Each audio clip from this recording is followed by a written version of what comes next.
We go forever and ever, yeah. You know that I'm much better, yeah. You wish that you can do better, no, no, won't let them, We go forever and ever, yeah. I go and create the pressure, yeah. You wish that you can do better, You wish that you can do better, yeah, yeah.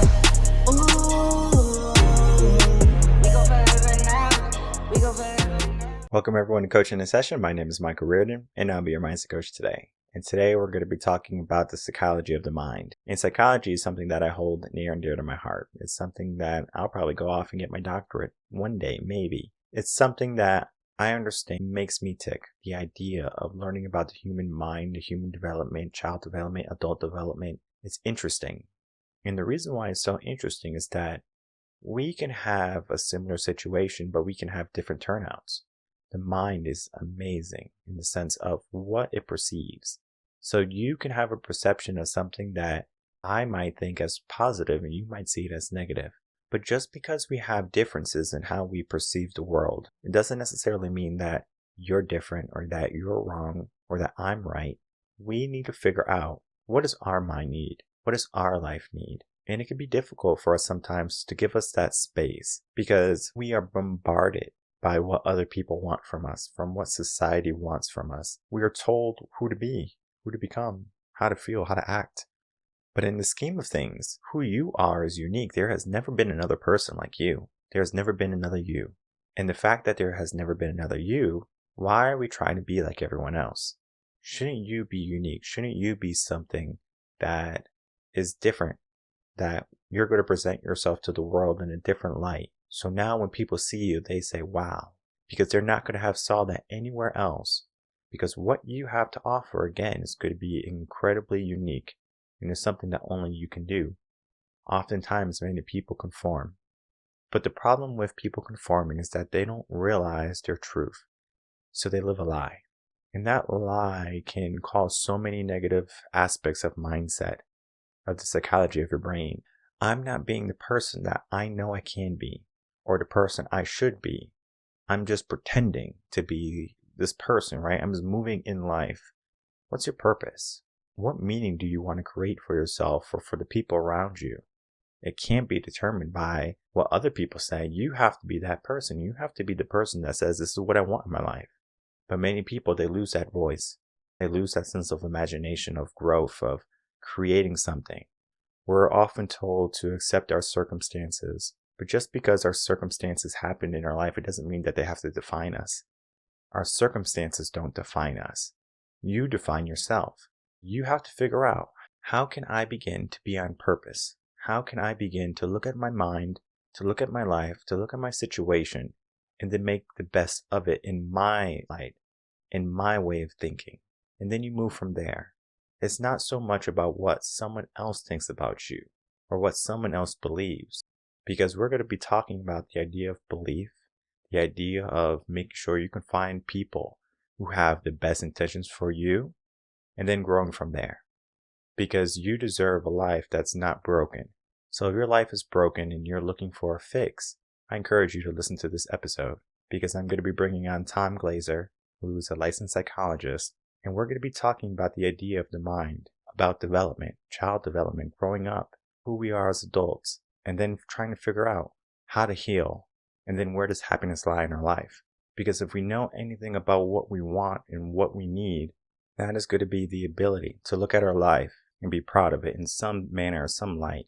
So let's get into that interview with Tom Glaser and myself and learn where happiness lies.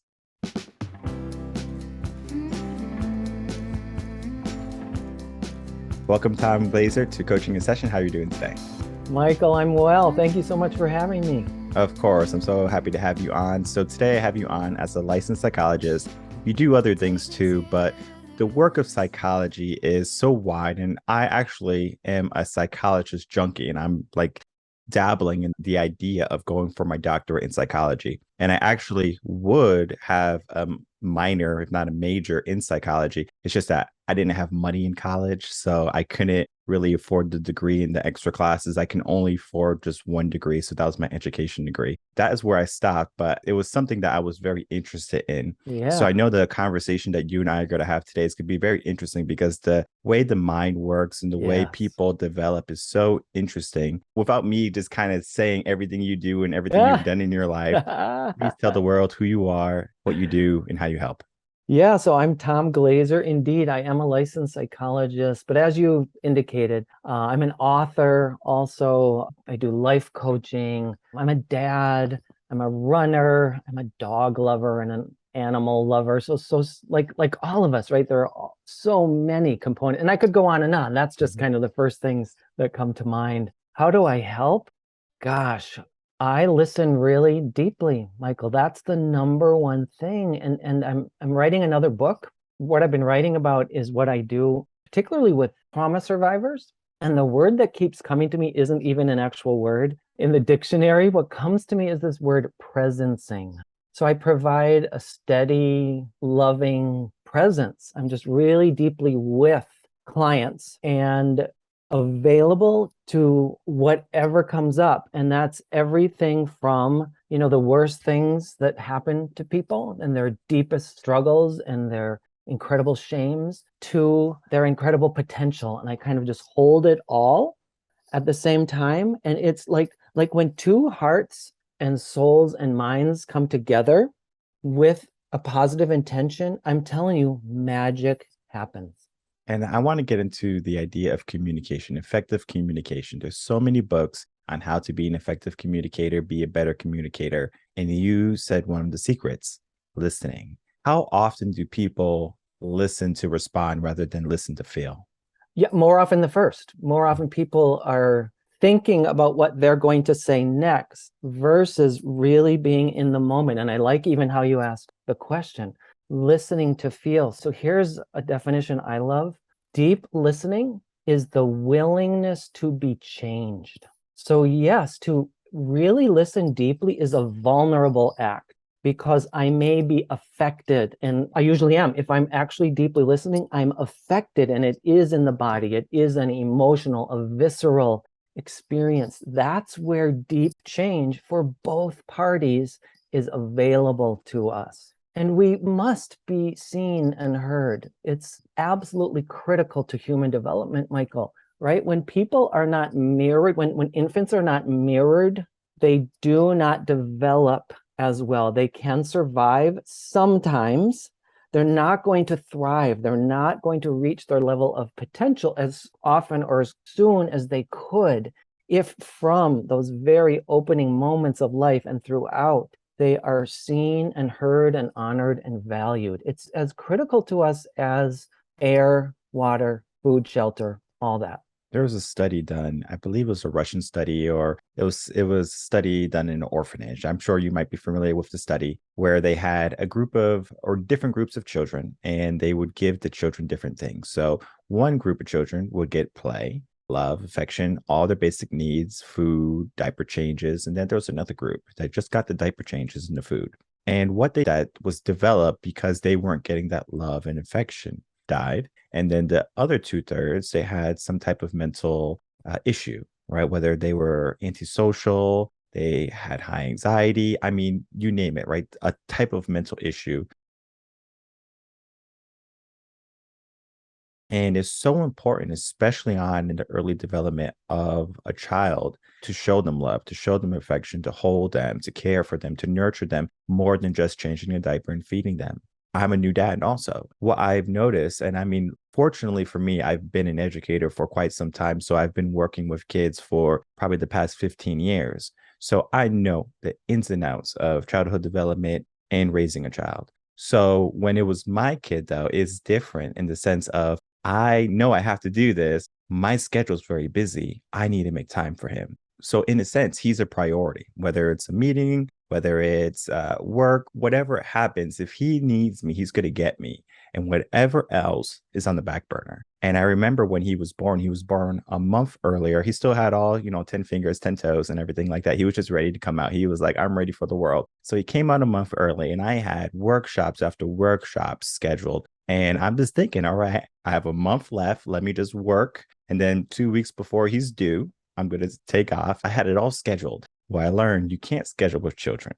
And in life, you just can't schedule the idea of being mentally stable because there can be something that can just throw you for a loop, whether it be you're a new parent, you lost your job, someone in your family died suddenly. There's a lot to psychology and the impact of that to the mind. And I want to dive into trauma with you and then happiness, because I think a lot of people, they want happiness, but they wait till they have a deep trauma in order to seek that happiness. They have this really strong emotional, mental impact where they say, I don't like this feeling of negativity. Let me figure out what happiness is.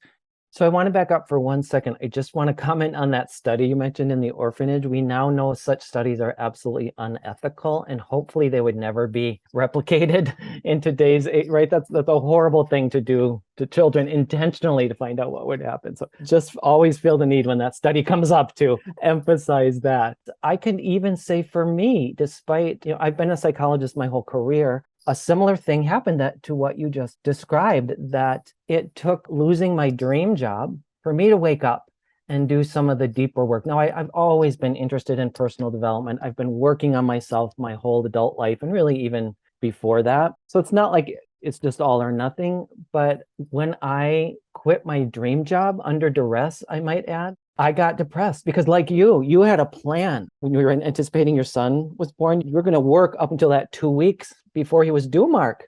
I was going to retire at my dream job. I had my life planned out. Well, the universe had other plans for me. In the midst of my depression over giving up my dream job, I noticed super happy people all around me. And I got really curious. First of all, I just observed, like, what do they do that I am not doing? Or what are they not doing that I'm doing?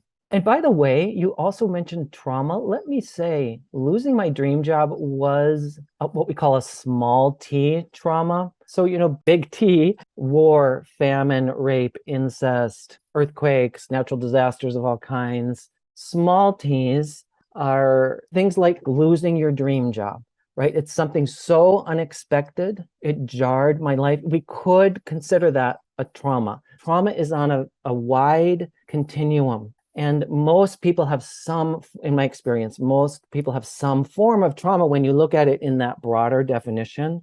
Again, meaning something unexpected comes up that disrupts your life and threatens your sense of security. So that was me. I was, I had my life planned out. I was going to retire at this job. Anyhow, I noticed really happy people all around me, got curious, started asking them questions. It just snowballed into this whole project, starting with videos. I videotaped interviews where I just quizzed, interrogated sounds a little strong, but I asked really good questions of the happiest people I personally know. And that's what led me to write my book, Full Heart Living: Conversations with the Happiest People I Know. But I want to go back to your question. Say you wanted to explore something about trauma and then move into happiness. Was there more about trauma that you specifically wanted to explore? Well, just the difference in how people get to that trauma and then they want that happiness, but they might have a perfectly sustainable life right now where they're complacent, but they don't seek that happiness. They just kind of remain static. Sometimes it takes a trauma for them to realize that happiness or to see happiness versus, okay, my life is just this. Yes. There's a tendency in human beings, particularly in our Western culture, to stay with what is familiar. There's comfort in what we know, even if it isn't serving us as best as it could. So we get very attached. This is where Buddhist concepts and mindfulness concepts can be very, very helpful. We get attached. And I was attached to my job, right? I was predictable. I knew what I was doing. I was really good at it, if I do say so myself. I really loved it for the first 7 years. There's comfort in that. And change can be threatening, scary, because we don't know. When we mix things up, it's not as predictable. So yes, there is a tendency to want to hold on to things that we're familiar with. I feel like this is part of why we're not so great in our culture at grief, right? When people die, we're not really trained. Our culture emphasizes youth and having all the good stuff, and we want quick fixes, those kinds of things. It's hard to let things go like a dream job. I had a lot of grief. I really had to grieve my job. And I even had to grieve my vision of the future. I thought I knew what my path was going to be. It's kind of like you did in those 2 weeks. Nope, your son was ready to go. Look out. So, yes, people, it often takes people something to really jar them into a next level. It's like you may have heard this before, in one of the Asian written languages, there's a symbol, it might be Chinese, I'm not sure, for crisis. And it's a combination of half of it is opportunity, or the other half is danger and opportunity together. So a crisis happens, it's dangerous, it's scary. There's also an opportunity for something more. You and I would not be having this conversation if I didn't leave my dream job, right? I wouldn't have had those interviews on tape, videotape. I wouldn't have written the book, at least not at that time. This catapulted me into a whole new way of being. And I hope that it's helping me reach more people than I would have, in just one setting. The idea of loss, where we have to lose something, it can create space for us sometimes, where it's like we take a step back to take 2 steps forward. So when we lose something, it could be something like a job, a loved one. Heck, I mean, it could be like an item, like a material item. Like if you had an heirloom wedding ring and you lost it and you really started to pay attention, like, wow, like now I'm thinking about my great grandmother who gave me that ring or something like that. Because the meaning of it becomes clearer. Right. Exactly. That's a huge thing that happier people do. They make meaning out of whatever comes their way. Yeah. And one of the things that we create is that happiness aspect where we're looking at something and we're being appreciative to it. We're being grateful for having the experience or just being in that moment. And similar to you, I've also begun the process of writing a book. The book is done, actually. I just have to edit it and publish it, and it's ready to go. But it is about happiness. And it's about how many people we give happiness a destination. I'll be happy when I have my dream job. I'll be happy when I get this relationship. I'll be happy when I get this house or this car or this piece of jewelry. But when they get to that place, they find out that they're not happy. They find out that they're still the same person. And then they look for something else. They look for another goal, per se. And that's going to be their new source of happiness. And they're in that rat race of chasing happiness, but they never get there. So the book is about that, how we are constantly looking for happiness, how we're always trying to reach a destination of happiness. But you said something great. It goes into the sense of Buddhism, being mindful. And for that whole journey of me, when I began my mindset journey was I was looking how to be more mindful, how to be present in the moment. And it was difficult because I was always so, all right, boom, boom, boom, boom, boom, looking at my goals, looking at my dreams, my dream job too. When I get this, I'll be happy. And I had to dismantle the belief of what society gave me, what my parents told me, and really start to see, well, intrinsically, what do I want? What do I want to accomplish? What do I want to feel? And it's difficult for many people to go against what society says because of that peer acceptance that we crave for. We want to be accepted. We want people to acknowledge us. How can people start to get into their own mindset, become more mindful, and to find their purpose, regardless if it goes against popular belief?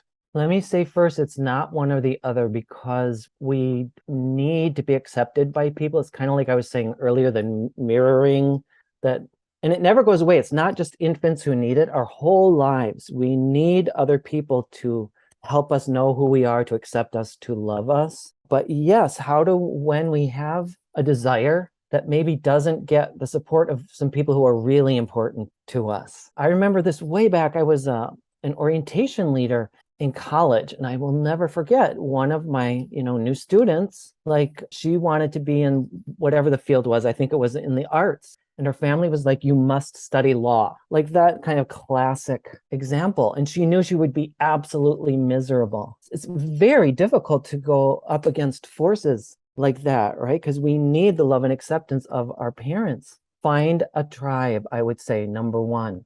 And by the way, this reflects what I learned from my whole project, videos and books. Happier people connect really deeply with other people. They find a tribe. So your parents may not ever accept you studying fine art when they believe you should become a lawyer.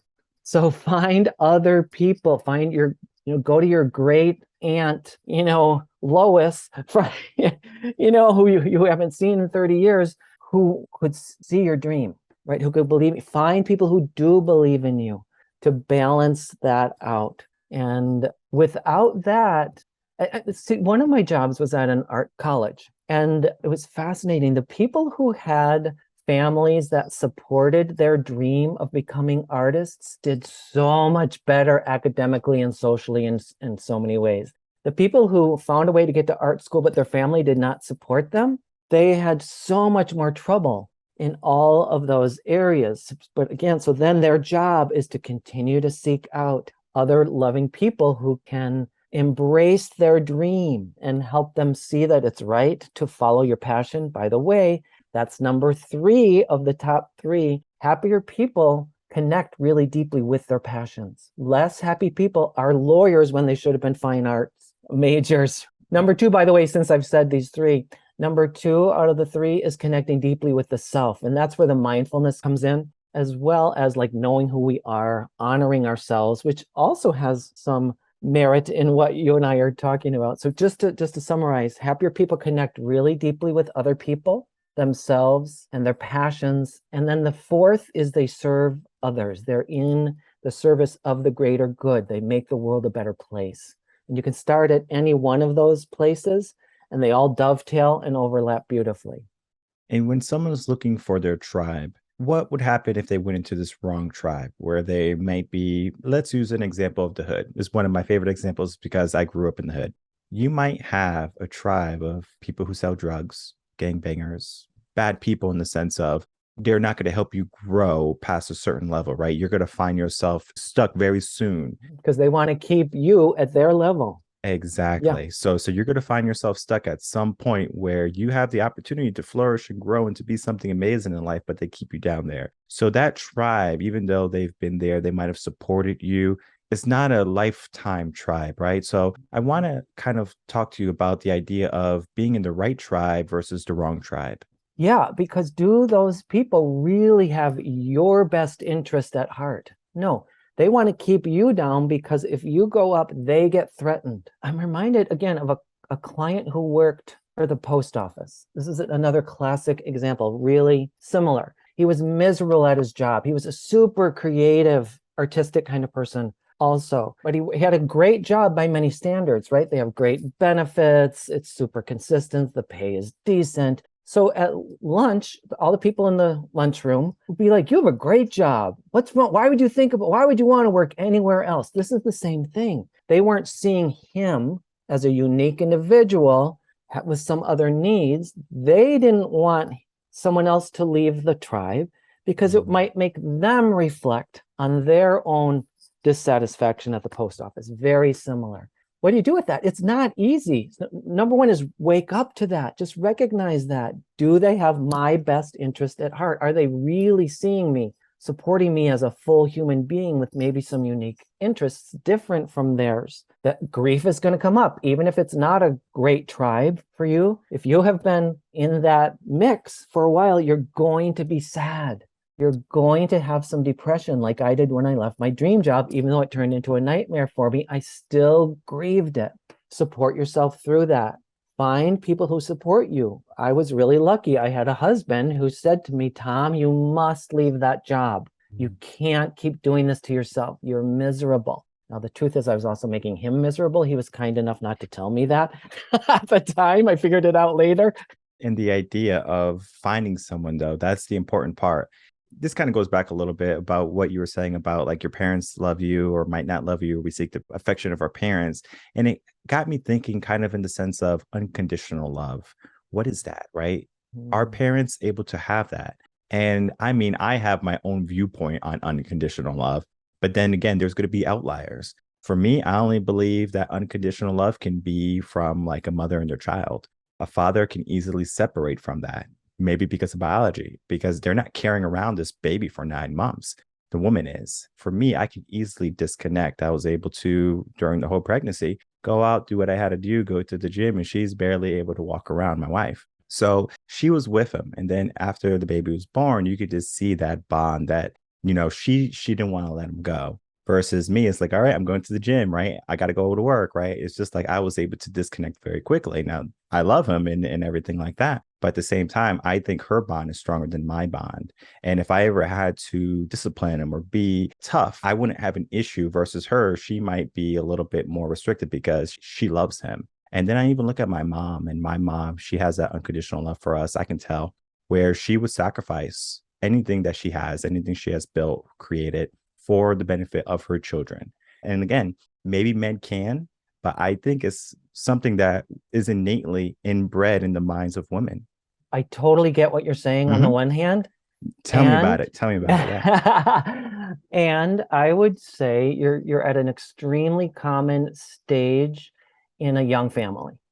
That many fathers feel this way as a third party to this amazing attachment that goes on with a newborn and its mother. And certainly biology is in here. And are men less capable of that kind of unconditional love? I am convinced that they are completely capable, and that intimate relationship skills are just that, they are skills. And I've seen men transform their own lives, transform their families' lives by being dedicated and showing up. And at different stages, my prediction would be you will be much closer and you'll look like the unconditional love provider, and your wife will be the outsider, and it'll go back and forth and up and down. And it's so common, if not 100% universal, what you're experiencing right now. So I say this because there's an epidemic of single mothers, right? Yes. Where a mom will go out, she would have a child with another man, and the man is out of the picture. I was watching a video. It was a guy who just came out of prison. And what he does now, his career is he goes to mothers who need help, who they might have a child, typically men, a young boy who's very violent, aggressive, on the wrong path. And he will go talk to them. And this is a guy who's been incarcerated for many years, and he's finally out, and he's helping these young men so great not take the same path he did, right? To get off that path and to listen to listen to his mom and to be different. But when you have a two-parent household, it's something that you typically don't see, right? Because the father is there to discipline, to be that example for that young man. But when you don't, and this is also true for women, if there's a young female who doesn't have a father figure in their life, they kind of go a different path too. So I'm sure you might have heard, like they look for a daddy figure in their life later on. They look for someone that they didn't have growing up. So we try to fill this void. And that's why I bring up the idea of unconditional love from a woman, because a woman typically, I'm not saying that is always the case, typically is going to be there as a single mother, versus on the other side, there's going to be a single father taking care of the child. And I know single fathers who take care of their children and the mother's out of the picture. I know both sides. I'm just trying to figure out, why is the majority single mothers, but not single fathers? Well, this is a very complicated question. What comes to me, though, is the whole, you have to look at so much more broadly at the whole cultural, social, economic context. So there is a lot of societal pressure for women to stay with their babies and more support. It's expected more of women. And we have allowed men to step away. And there isn't the same pressure as there used to be, hundreds and hundreds and hundreds of years ago. And when I say pressure, I mean in a positive sense of a whole economic, cultural, societal support to help the nuclear family. Like, our system is pretty, in my mind, dysfunctional to expect just one mom and just one dad, right? Throughout most of human history, we've all been raised in larger groups. And so there was so much more help, so much more help. It's a lot of work for just one mom and one dad. It's a lot, particularly, again, under our current economic conditions, where both parents, in so many cases, need to work full. It's just, our system is backward. So we have to repair all of these pieces so that men can come back to what I believe really in their souls. I don't believe any man really in his soul wants to abandon his child. I don't believe that. Never, not for a minute. It's not my experience. When I've worked with men who have, and I'm using the term abandon just for shorthand, I don't mean it in any judgmental sense, there's incredible pain when they allow themselves to come to the truth. They regret it. It's difficult though, especially if the father wants to be in the picture and the mom or the woman makes it very difficult, right? So we have that aspect. And then we get into the psychology of society. We have a very modern society. We have a traditional part of society. And then I like to call we have a modern society with traditional flares, where someone wants to be traditional, but they still want to be modern. So they might want to be a stay-at-home mom, but they still want to go to work too. Or they might want to be a father who stays at home, but they have to be the breadwinner, right? So it's like a mix and match type of thing, right? So we have a bunch of Legos. We're trying to make it all fit together. For me, I have a very traditional type of relationship, which I prefer. And I made sure when I got married, that's what I was kind of going down. And everyone has their preference, right? So I'm not going to just say traditional is the way to go, because you might want a modern relationship. There's nothing wrong with that. But you do have to make sure the person you're with has the same values that they want to uphold for the marriage and for the child, et cetera, right? Exactly. So I was looking at that aspect. But then we have situations where one parent or the other would say, you know what, I'm going to take this kid from you and you're not going to have access to them, right? So it's kind of like they use the child as a weapon almost, saying, I'm going to take something that you love. And I think you said something amazing, that most men, they don't want to give up their child. They don't want to leave or abandon their child. It's just that sometimes they're dealing with someone who is so vindictive in the sense that they don't want that man to have this pride and their joy. So they do the one thing that they know is going to hurt them, take their kid away, and they make it very difficult for them to get it. And the court system is oftentimes going to side with the mother, saying, okay, you want to have the child? Then okay, of course, he's going to pay child support. We can have maybe a joint custody type of thing or partial custody type of thing where he can see the kid maybe 1 or 2 days out of the week. But then still, is that enough, right? So we kind of go into that aspect. Can we talk a little bit about the idea of modern society, traditional values, and then using children to weaponize the opposite gender? Horrible. No one wins in that situation. No one wins. I don't even know what to say, Michael, right? It's just maddening. Not okay. Not okay. And that does such damage to the children psychologically. Again, I've worked with adults who experience this kind of thing as children, and it's not pretty. It's not good. It's not good. It's not that I'm not saying it's like they can't heal from it. It's just those are very deep wounds. Yeah, we can make a lot of progress. And some of those really deep wounds, they never totally go away. We can really make dramatic change. And like, you know, it's like a scar on the body, right? I have scars. I had a motorcycle accident. You can't see it now. I've got a huge scar here. It never totally goes away. My skin is different there. Similar psychologically. I can heal myself psychologically. I don't forget what's happened. I can shift my relationship with the memory. I can be less dysfunctional in my response to the memory or how it gets triggered or played out today. I know I've been chiming in on child development, marriage, things like that, but there's a reason for it. Yeah. Right. I was laying out the foundation for this next type of question, because we do have to understand this is a problem, right? What we just spoke about, to understand that this is a problem. The next part is how we are as humans, how we are as people. When I was a teacher, I saw this in the school system. I saw what was coming out at the end of high school, meaning, all right, they get the diploma, they walk, now they're ready for the world, right?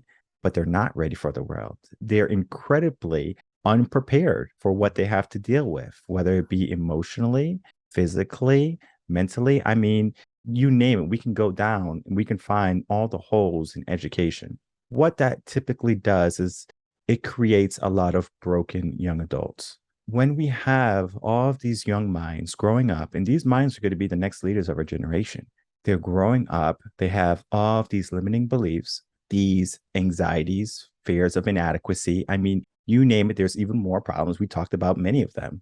Now they have to become adults and they're not prepared for it. The idea of preparing young minds to be adults, or to make sure we don't break our children, because then if we break our children, then they have to heal as adults. So the idea of making sure that we don't have broken children, so we have broken adults later on, We have children who are healed, who are mindful, who are happy, who feel abundant and loved. So when they're adults, they can have that same feeling too, versus now I'm an adult, I have to fix myself because I was so broken. That's what we have right now. We have a school system, we have a society that maybe not intentionally, the majority of kids come out with some type of trauma, some type of feeling of inadequacy. They're broken in a sense and they have to heal from it. So then we have adults that have to heal.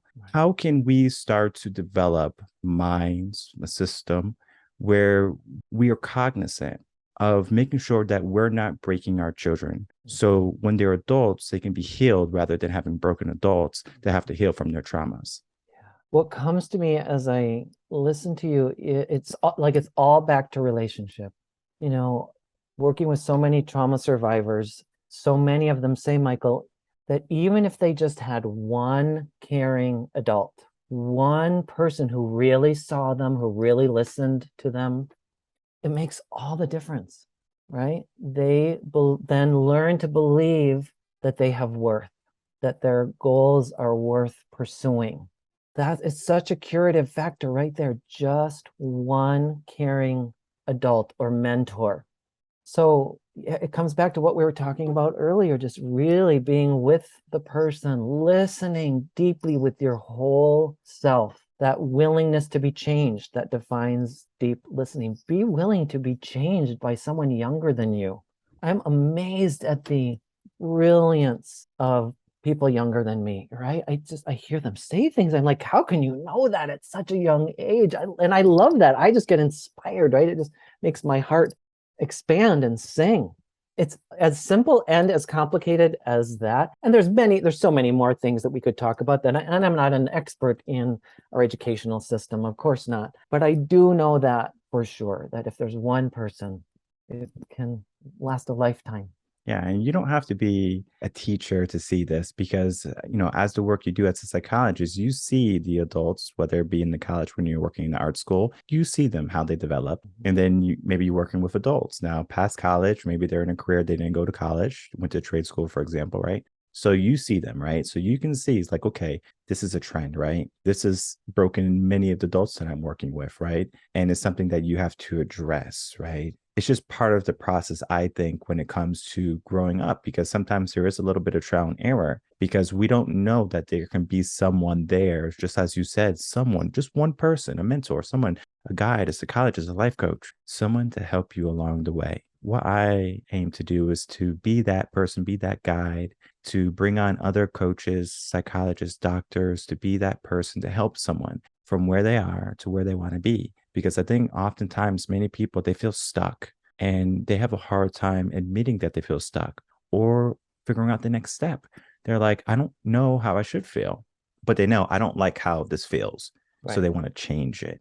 What are some ways that you can make people aware that if they're in a place where they might be confused, they might feel stuck, they might feel unmotivated to move, to get out of that slump? Number one is to, again, I go back to the relationship, to talk to a trusted other.